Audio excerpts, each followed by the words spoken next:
Hello students, welcome to our channel. நம்ம இன்னைக்கு exercise 1.12ல second sum என்னன்னு பார்க்கலாம். இப்போ பாருங்க, நமக்கு வந்து a வேல்யூ கொடுத்திருக்காங்க. நமக்கு வந்துட்டு இதில் ஒரு ரிலேஷன் கொடுத்திருக்காங்க.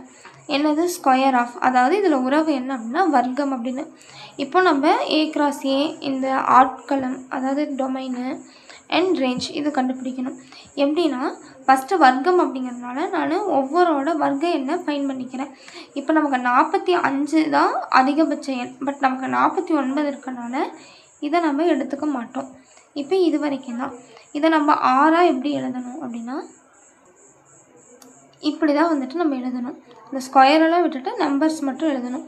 இதில் நான் டொமைன் அப்படின்னு அது எப்படி எழுதணும்னா இதில் இருக்கிற முதல் எண்கள் தான் அதோட ஆட்களம். இப்போ டொமைன் பாருங்கள், இதில் இருக்கிற முதல் எண் தான் வந்துட்டு டொமைனு. அதே வந்து வீச்சகம் கண்டுபிடிக்கணும் அப்படின்னா இதில் இருக்கிற இரண்டாம் எண் தான் வந்துட்டு நம்ம வீச்சகம்.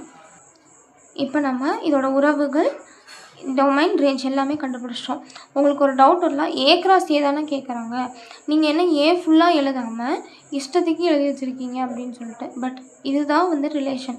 ஒரு பெரிய கார்ட்டீசியன் ப்ராடக்டில் இருந்து குறிப்பிட்ட ஒரு டேர்ம், ஒரு ரூலை உபயோகித்து அந்த இதை வந்துட்டு சுருக்கிறது.